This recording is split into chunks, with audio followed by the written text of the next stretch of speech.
and welcome to today's episode of the Property Pod. My name's Libby, and today I'm joined by Giovanni and Jude from Star Design. Welcome to the podcast. Thanks for coming on. Thank you. And today we're going to speak about how to make functional changes to your home and the basics of that. So tell me a bit about Star Design. Yeah, basically Star Design Solutions has got architects and engineers. It's all under one roof. And we do from conceptual design to all the way to the construction side.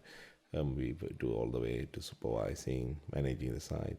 And it was created because it was used to be mainly the architects work separately and engineers work separately. And normally the clients has to go to different identity or professional from architect to the engineers to find out what to do and how to do, and then sometimes the ideas conflict. Sometimes the architect says something and the engineer says something. So bringing both profession under one company and then sort of seamlessly working, and the clients don't have to find different professions to it, because any changes to either commercial or domestic or anything has got many stages, like planning, building control, and the construction and design, structural elements of it. So taking all the front end headache, and then they can just go. The only thing they have to do is go and find the professional builder to do it, and then during the build process also we can help, because so many times the complication comes during actually building time itself. So if we having separate architect and separate engineers, then the communications doubles and everything, the problem doubles as well. So that's the whole idea of the concept of the Star Design Solutions been created. And then since then we work with most of the mainly builders and private clients and everything to provide that seamless service. Okay, great. And what does an architect do? Well, an architect listen the requirement of the clients and try to help him to guide him through all those process. So from planning stage to building control to structural change and during the building, because many times the client during the building process, it changes his mind. So the architect need to see if this is something doable and what are the issue that does change make chaos. Mm-hmm. And if you want to extend a house, what should you do first? Yeah, if you want to extend a house, is the first one is the affordability. Mm-hmm. And you need to have the budget and the money, and you need to have some sort of idea what it's going to cost. Some people is very good; they have got clear idea how much they want to spend. Some people has got faintest idea, but this is the process that the architects and the engineers can help or guide them, saying, look, okay, your house is, say, some people come with a very grand idea, so it's our job to sort of guide them into the right path. So if you want to convert a house, first thing you need to think, find a professional, like architects or engineers or architects, to find out, tell them the scope. Okay, I want to create an extra room for a family room or bedroom, or can we have a bathroom or garage conversion, office, anything? What do you want it?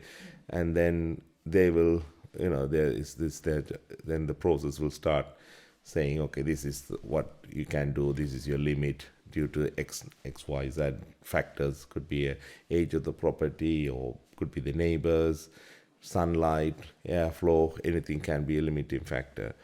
And then they will guide you to the proper process of how, if you need a planning application, sometimes you need some sort of almost all the conversions need some sort of approval from either from council or the parish, or some sort of approvals you always needed. So that is the sort of process of the architects or the firm's responsibility to guide you through. Okay, these are the steps you need to take and everything. So initially, if you want to convert, you need to sort of think what functional space you want. kids room, and that's why then engage the company or firm to guide you through the process. Okay, great. And can structural changes add value to a property?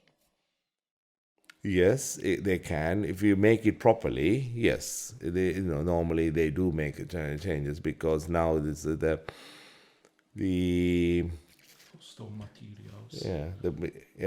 So sometimes if you upgrade the kitchen, or upgrade your bathroom, and it's a sort of a easy selling point. And if you upgrade sort of make an open space, living, dining, kitchen, those big areas people like, the families like, so that's add value to it. And things like that, since COVID, is the big thing is the garden office or home office, working from home. And that is a lot of people looking for an extra space, either converted garage or converted some garden room in the back of the garden and everything, because that is sort of appealing. So in that way, it's an added value. And always, the properly well maintained or well added value to, even adding a double glaze is added value to the property. And yes, so any conversions, any properly done, because if it's not done, then when it comes to selling it, it's going to find it. But if it's properly done, then that is some benefit. And do you need planning permission to carry out architectural work or structural work? We always advise our client to get the planning permission, even for lawful development application. We advise to get the planning permission from the council, because only the council can certify that a development is lawful, and you may need those documents in case you will sell your property, you will do a remortgage. So we always advise our client to get those documents. And if you're planning to do an extension and remove a low-bearing wall, what type of things should you consider? If you want to remove load, it's a structural issue. So you need to have a structural engineer looking at it and design properly to take, because it can go from a positive ply, creating a larger room, to a very nasty crack, and can have a very expensive repair bill. So the first thing is for any structural engineers to work, you need a plan, drawing, because the structural, even though it's a structural engineer's job to determine the opening, the plans always help, because it helps the layout and the height and the weight the structural elements need to support it. So the first we need the plan, and then we need to have a proper look at it. Somebody qualified to look at what can be done and how it can be supported safely. Because it may look like a normal wall, but it may be supporting floor above or ceilings above, or it could be just some of the wall that is been holding your outside walls together.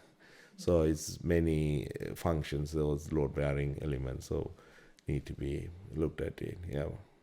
Okay. And what is a party wall agreement, and why might I need one? A party wall agreement is an agreement that you may need to have when you are working on shared walls or boundary with your neighbors. You are obliged to give him the notice. If the neighbor doesn't agree with the notice, you need to go with the party wall agreement route, which is an agreement which shows with the line all the condition of how the works will be carried, and how and what work will be carried. Mm-hmm. And can people live in their house while building work is being done? It depends on the builder. The most of the work, if you're doing sort of a rear extension or something like that, most of the work will be done from outside, and when in the connecting part there will be some disruption to your kitchen, or some builders will make a temporary kitchen or temporary connections and things like that. If you're doing a sort of a complete refurbishment, then it's not advisable to stay. And people do loft conversions. Normally, that happens through the roof most of the time. With all the materials and the work will be carried out from outside through through the roof, and the connection of the staircase will be the only disruption. It depends on your garage conversions and things like that. It's not a problem, and they can mainly live. And the only disruption that comes, it will be when you connecting the plumbing, heating. If you timed it well, you can get it in the summertime, and then it's normally about 2 weeks disruption. That's it. Okay. Yeah. And what are the most common changes that people make to their home? Like many people would like to have a bigger kitchen, an open plan, so they try to extend the house on the back of the garden. Someone wants like an additional room, so they do a loft conversion in general to get this extra room. Someone wants, like nowadays, an office, so let's say they want to convert a part of a garage or the whole garage, or even add in one garden room building outside in the garden. Those are nowadays the most change that people is looking for. Mm-hmm. And what are the most common changes that property developers make to a property? The property developments mean, they normally try some of them trying to get bigger house and convert into 2 flats. So it's, just making 2 flats, so you might have a 15A and 15B flats, 2-bedroom, 3-bedroom flats, by just extending them by extension and putting a loft conversion. They normally create in about 2-3 bedroom, or sometimes even push it to 3-bedroom flats. And the other part, some of them take a very rundown property either from auction or something like that, and they quickly refurbish, upgrade it, and put it back again on the market. That's some kind of property developers. And the other kind of developers is mainly making the HMOs, multiple occupancies. So they probably creating 5-bedroom, 3-bedroom into a 5-bedroom, 3-bedroom house into 5-bedroom by converting the sitting rooms and dining room and things like that. Or someone will buy a land. And so some, there are some people, some developers will buy. If there is 2 detached houses and there's some 2 detached garages, they make the land in between, and they do the planning and they create another small house or something like that, bare land, and buy it. So it's mainly those things. Okay, great. Yeah. Well, that's great. Thank you so much for coming on today. It's been great to meet you. Thank you for inviting us. Thank you. And for all you guys at home, if you did enjoy this episode, please don't forget to like, share and subscribe, and we'll see you next week.